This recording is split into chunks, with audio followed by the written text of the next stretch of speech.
এজন্য আমরা বাংলাদেশ খেলাফত মজলিস পিআর পদ্ধতিকে কেন্দ্র করে সৃষ্ট এই বিতর্ক নিরসনে জাতির জন্য কল্যাণকর যেই প্রস্তাবনা উপস্থাপন করেছি, বিএনপি, জামাতে ইসলামী সহ সকল রাজনৈতিক দলগুলোকে বাংলাদেশ খেলাফত মজলিসের উত্থাপিত ভারসাম্যপূর্ণ সেই নির্বাচনী প্রস্তাবনাকে বিবেচনায় নিয়ে সেটা কার্যকর করার আহ্বান জানাই। বাংলাদেশ খেলাফত মজলিস বলেছে, আজকে জাতীয় ঐক্যমত্য কমিশনে সকল রাজনৈতিক পক্ষগুলো একটি বিষয়ে ঐক্যমত পোষণ করেছে, সেটি হলো আগামীর বাংলাদেশে দ্বিকক্ষ বিশিষ্ট সংসদ গঠিত হবে। নিম্ন কক্ষে 300 থেকে 400 সদস্য থাকবে, উচ্চ কক্ষে 100 সদস্য থাকবে। এই বিষয়গুলোতে মোটামুটি সকল দলের রাজনৈতিক পক্ষের ঐক্যমত্য প্রতিষ্ঠিত হয়েছে। এখন যেই বিভেদ, সেটা হলো নির্বাচন ব্যবস্থার পদ্ধতিগত বিভেদ। সেই ক্ষেত্রে এক পক্ষ পিআরের পক্ষ নিচ্ছে, সংখ্যানুপাতিক হারে নির্বাচনের পক্ষ নিচ্ছে, আরেক পক্ষ সকল জোর দিয়ে, সকল শক্তি দিয়ে সেটাকে প্রতিহত করার ডাক দিচ্ছে। ভ্রাতৃঘাতী এই হানাহানি বন্ধ করবার জন্য বাংলাদেশ খেলাফত মজলিস মনে করে যে উভয় পক্ষের ছাড় দিয়ে মাঝামাঝি একটি পন্থায় আসা, এটি হবে আগামীর বাংলাদেশের জন্য স্বার্থ রক্ষার একমাত্র পথ। এজন্য আমরা বলেছি, এর মাঝামাঝি পথ হলো সংসদের উচ্চ কক্ষ সম্পূর্ণ সংখ্যানুপাতিক হারে সদস্য নির্বাচিত হোক, নিম্ন কক্ষে আংশিক ক্ষুদ্র অংশে সংখ্যানুপাতিক হারে পিআর পদ্ধতি কার্যকর করার প্রস্তাবনা জমা দিয়েছে বাংলাদেশ খেলাফত মজলিস। তার অর্থ হলো, পিআর পদ্ধতির সংখ্যানুপাতিক হারে নির্বাচনের পদ্ধতির যেই সমালোচনাগুলো, যেই দুর্বলতাগুলো দেখানো হচ্ছে এবং প্রকৃত যেই দুর্বলতা রয়েছে, সেই দুর্বলতার সমস্যাগুলো সমাধান করবার জন্য আমরা মনে করি সরাসরি বর্তমান বাংলাদেশে যেমনিভাবে 300 আসনে সরাসরি জনগণের ভোটে সংসদ সদস্য নির্বাচিত হয়, এই চলমান পদ্ধতি বহাল থাকুক। অর্থাৎ 300 আসনে সর্বোচ্চ ভোট প্রাপ্ত ব্যক্তি বিজয়ী হিসেবে সংসদ সদস্য নির্বাচিত হবে। এরপরে 300 সদস্য নির্বাচিত হওয়ার পর শুরু হবে সংখ্যানুপাতিক হারের হিসাব। অর্থাৎ অংশগ্রহণকারী প্রতিদ্বন্দ্বী দলগুলোর ভোটের অনুপাত হিসাব করতে হবে। সংখ্যানুপাতিক হারে নির্বাচনে অংশগ্রহণকারী সকল প্রতিযোগী দলগুলো কে কোন দল কত পার্সেন্ট ভোট পেয়েছে, সেই ভোটের অনুপাত হিসাব করা হবে। যারা যত অনুপাতে ভোট পেয়েছে হিসাব করতে হবে 300 আসনের মধ্যে নির্বাচিত সংসদ সদস্যদের মধ্যে আনুপাতিক হারে কোন দল কতটি সংসদীয় আসন লাভ করলো। যারা সর্বমোট প্রাপ্ত ভোটের অনুপাত অনুযায়ী সংসদ সদস্য ইতিমধ্যে পেয়ে গিয়েছে, তাদের নতুন করে আর কোনো আনুপাতিক হারের সংসদ আসন পাওয়ার সুযোগ থাকবে না।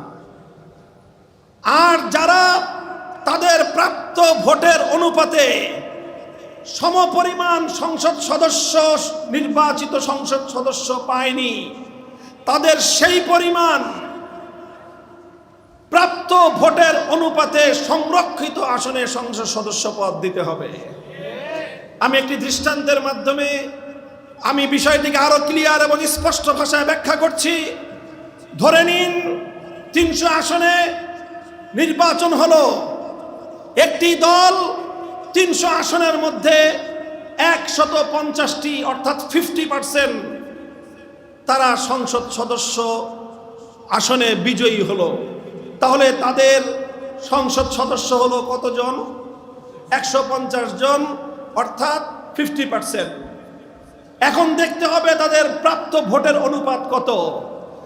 তারা যদি কাস্টিং ভোট, প্রাপ্ত ভোটের অনুপাত যদি হয় তাদের 50% বা তার চেয়ে কম, তাহলে বোঝা গেল তারা যেই অনুপাতের ভোট পেয়েছে সেই অনুপাতের প্রতিনিধিত্ব তাদের সংসদে নিশ্চিত হয়েছে।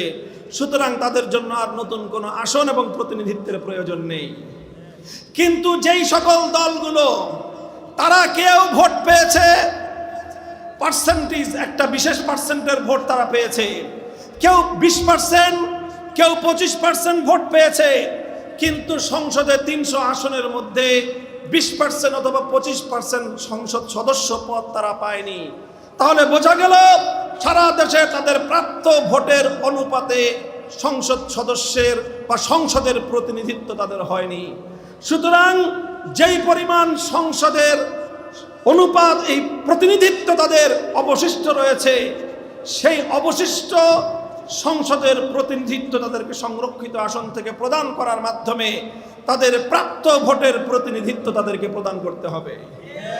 সুতরাং কেউ যদি 10% ভোট পেয়ে থাকে, আর যদি সে 10 জন সংসদ সদস্য নির্বাচিত হয়ে থাকে তাহলে সংখ্যানুপাতিক হারে সে 30টি আসন পাওয়ার কথা, সে পেয়েছে 10টি আসন, তাহলে তাকে আরো 20টি আসনের প্রতিনিধিত্ব তাকে দিতে হবে। তাহলে তার প্রাপ্ত 10% ভোটের পূর্ণাঙ্গ প্রতিনিধিত্ব সংসদে হবে।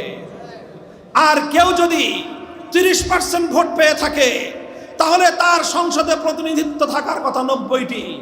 যদি সে 90টি আসন না পেয়ে থাকে, তাহলে তাকে 90টি আসন পূরণ করার জন্য সংরক্ষিত আসন থেকে তাকে সংসদ সদস্য পদ দেওয়া হবে।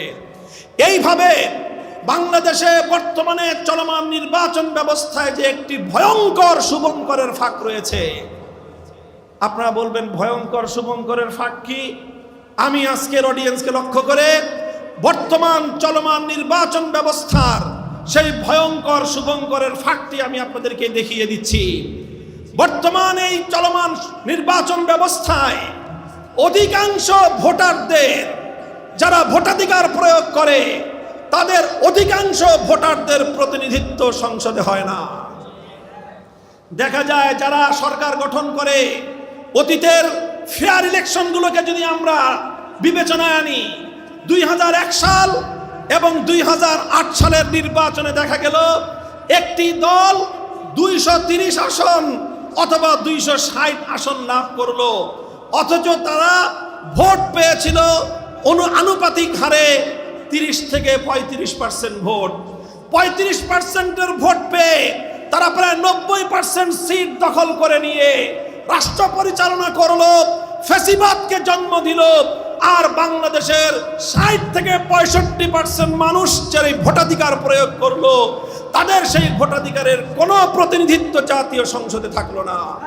কাজে এই শুভঙ্করের ফাঁক বন্ধ করবার জন্য বাংলাদেশ খেলাফত মজলিসের উত্থাপিত এই প্রস্তাবনার আলোকে যদি আগামী দিনে নিম্নকক্ষে আংশিক পিআর পদ্ধতি কার্যকর করা হয়, একদিকে পিআর পদ্ধতির দুর্বলতার দিকগুলো থেকেও রাষ্ট্র রক্ষা পাবে, আরেকদিকে গোটা বাংলাদেশের ভোটাধিকার প্রয়োগকারী সকল মানুষের ভোটের প্রতিনিধিত্ব জাতীয় সংসদে নিশ্চিত হবে।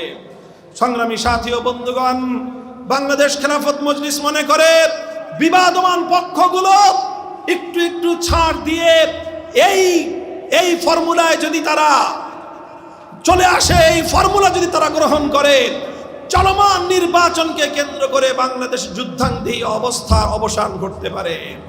সংগ্রামী সাথী ও বন্ধুগণ, সেই সাথে আমরা বলতে চাই, এই যে সংস্কার কার্যক্রম শুরু হয়েছে, এর অর্থবহ একটা সংস্কার পরিচালনা করা ছাড়া, সংস্কার সাধন করা ছাড়া, নির্বাচন ব্যবস্থায় চলমান দুর্বৃত্তায়নের পথ বন্ধ করা ছাড়া বাংলাদেশে জাতীয় নির্বাচন অনুষ্ঠিত হলে সেটা আবার নতুন করে ফ্যাসিবাদের জন্ম দিবে।